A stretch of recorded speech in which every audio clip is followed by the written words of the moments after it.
parent of a student with a disability who is college bound, you're probably hearing all sorts of things about what documentation they'll need. I'm here to tell you that a lot of what you hear is incorrect.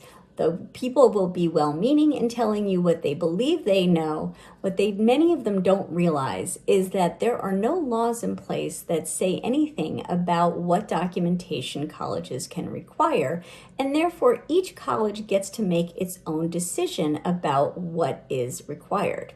So you'll hear very commonly that if your student's testing is more than 3 years old, colleges won't take it.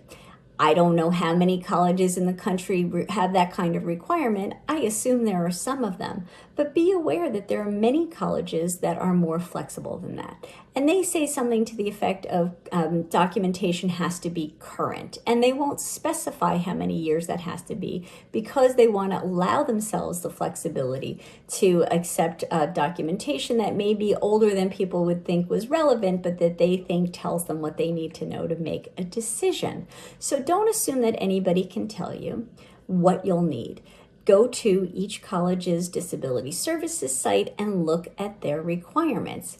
If you can't find them there, call the office. I promise you they're not hiding that information. They just may be limited in what information they're able to get on their website. Now, another thing that I hear people tell each other is that colleges have to take an IEP or a 504 by itself, and they can't require anything else.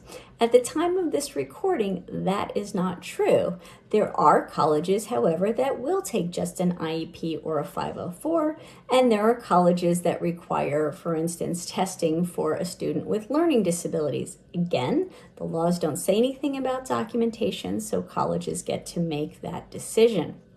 Now, one more thing. I also hear parents advising each other about getting private testing. They think that if they get a private evaluation for their student will get more numerous or more supportive accommodations at college. That's only going to be true if the evaluator does a really good, thorough report, provides an excellent history, that there is evidence of a disability, and that the evaluator makes a link between the student's disability and the recommended accommodations. Keep in mind, colleges have to consider those accommodations, but they don't have to provide anything simply because it's written into a report.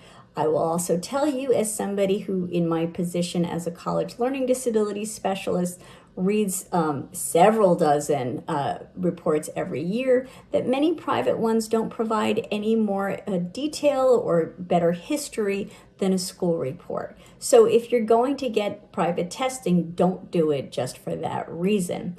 I've also heard parents tell each other that they need to get a neuropsychological evaluation for their student.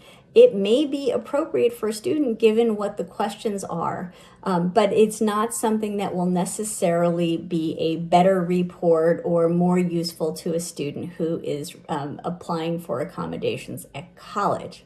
If you want to know more about documentation for college, the process of how students get accommodations at college, and what kinds of accommodations are and aren't commonly approved, read my book. You can see the cover art here in the corner.